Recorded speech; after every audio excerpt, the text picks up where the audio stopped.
Certo, prefeito, vamos voltar a falar agora do mercado municipal. Como eu disse antes no primeiro bloco, finalzinho do primeiro bloco, amanhã vai fazer 4 meses, né, da interdição do mercado municipal. Então, assim, desde o dia 23 de fevereiro é um problema, né, que o município enfrenta e a população, principalmente os moradores e quem trabalha lá no mercado municipal, ainda está com a interrogação, né? Não sabe até quando vai ser resolvido esse problema e se inicialmente foi dito pela própria prefeitura que o problema era tão grave, por que se demora tanto para resolver um problema que é tão grave? Basicamente, nós não tínhamos outra alternativa. O prefeito recebe, como eu já disse, um laudo da Defesa Civil que existe correr risco às pessoas, que existe risco de vida para aquelas pessoas que trabalham e que principalmente que moram ali.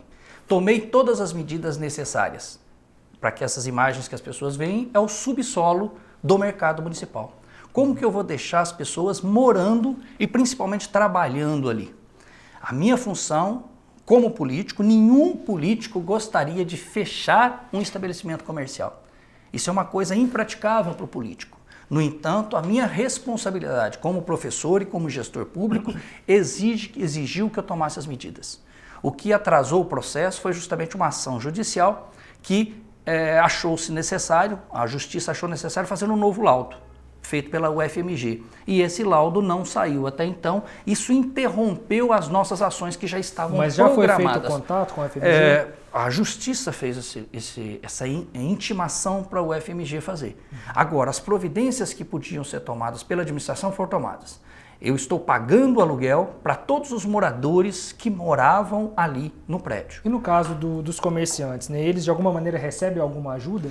Não recebem ajuda porque eles precisariam ter saído dali, né, porque existe risco eminente de acidente. Portanto, a gente precisa que as pessoas desocupem para que nós possamos fazer as intervenções. E principalmente que as pessoas então entendam que uma batalha judicial só retarda o processo. Hoje a administração municipal está de braços atados. Ele não tem como fazer enquanto essa ação judicial não for retirada. Porque hoje, como diz o ditado, e os telespectadores sabem bem, antes um mau acordo do que uma bela demanda. E, portanto, isso atrasa todo o processo. Nós já estávamos praticamente contactados com a empresa para poder fazer o trabalho, né? Não íamos demolir efetivamente no primeiro momento o prédio não, como as pessoas temiam. No entanto, era preciso que nós trabalhássemos. Para que nós trabalhássemos, nós não podemos que a justiça interrompa essa ação.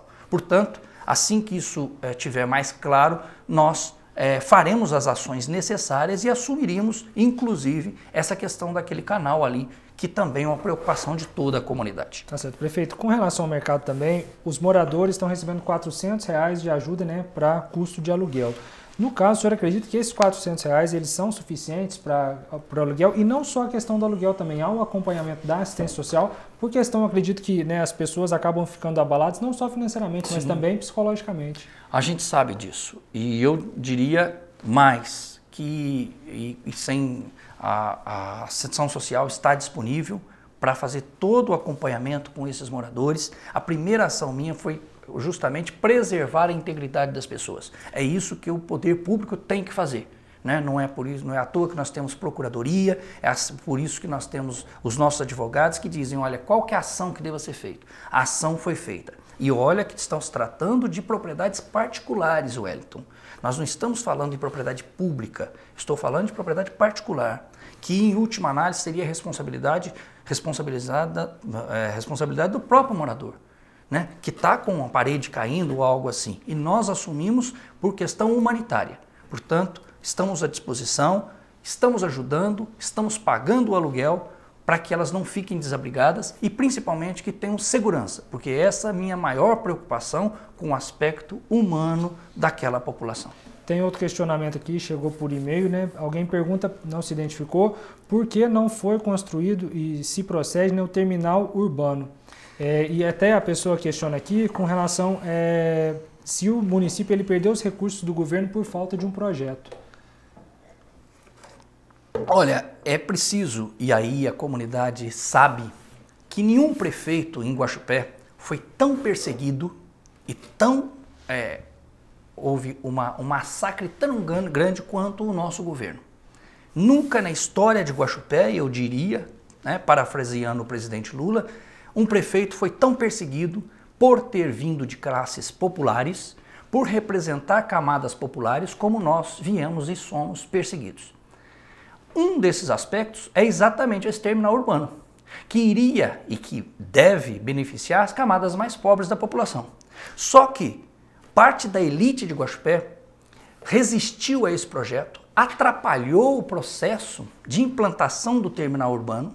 Eu tenho o recurso para fazer, no entanto, parte da elite se mobilizou para não deixar fazer o terminal urbano exatamente onde precisava ser feito, que é exatamente no centro da cidade, onde a população mais carente precisa. Portanto, é preciso dizer que quando as pessoas fazem oposição ao prefeito Roberto Luciano, ele não faz oposição, ele não prejudica o Roberto Luciano.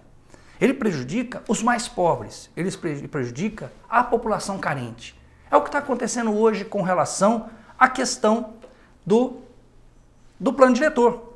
Não querem que a gente construa casas populares, porque isso vai beneficiar os mais pobres. E possivelmente, olha, isso aumenta a popularidade do prefeito, fazer casa popular. Portanto, é preciso dizer claramente, as forças políticas conservadoras que, de alguma forma, querem impedir o progresso do município, impedir que a gente avance rumo a políticas sociais que beneficiem os mais pobres, como tem ocorrido, como nunca ocorreu em nossa cidade, é a geração de emprego, é a criação de distritos industriais, é a criação de casas populares, é o caso do terminal urbano, tentam segurar esse progresso. Mas, prefeito, porque beneficia efetivamente os mais pobres. Mas no caso, a prefeitura ela não tem poder, não tem autoridade, né, para bater o pé, para questionar justamente o poder que, no caso, é confrontado com esses empresários? Nós fizemos audiências públicas e, infelizmente, nós tivemos pouca participação popular nessas audiências públicas. E isso fez com que houvesse o município retraiu e, de qualquer maneira, nós vamos insistir nessa ideia, porque sabemos que é fundamental para a população que ele seja bem instalado, que ele tenha um terminal de ônibus decente, e isso a gente vai tentar caminhar até o final do mandato, independente das forças conservadoras que não se preocupam com o progresso do município. Mas houve, no caso, a perda desse recurso que chegou para o terminal urbano? Não existe isso não. O recurso está muito bem guardado, o município tem os seus recursos, parte dele é parte do município, é contrapartida do município e está à disposição para que nós façamos o terminal onde ele deve ser feito, que é exatamente a Avenida Conde Ribeiro do Vale. E o projeto está pronto? Sem dúvida nenhuma. Tá certo. Tem um e-mail que chegou aqui agora também, do André Silva, acredito que ele tenha ligado aqui, a gente recebeu a mensagem aqui. O André Silva ele é do bairro Aroeira e ele está ligando para elogiar o atendimento da Unidade Básica de Saúde do Aroeira. Então ele fala aqui das vacinações em casa também, a mãe dele é idosa, ela recebe o atendimento, pelos curativos também realizados em domicílio e pela educação dos enfermeiros. Então acredito que é um ponto positivo, a gente recebeu o comentário aqui do André Silva. Voltando aos questionamentos, prefeito, com relação ao IPTU. O IPTU no começo desse ano ele teve um reajuste, né? É justificável esse reajuste que aconteceu? Nós tivemos que, na verdade, alguns imóveis sofreram reajuste, principalmente os terrenos. Aqui dessa bancada, Wellington, nos debates políticos, nós falávamos que especulação financeira com terrenos baldios não seriam tolerados. E foi isso que eu fiz. Em conversa e entendimento com a Câmara Municipal, mudamos a alíquota para terrenos. Na verdade, não mudamos a alíquota, nós simplesmente adequamos o valor de mercado para terrenos. Então, terrenos efetivamente sofreram um aumento do imposto. Porque, na verdade, o terreno tem que ter sua utilidade social.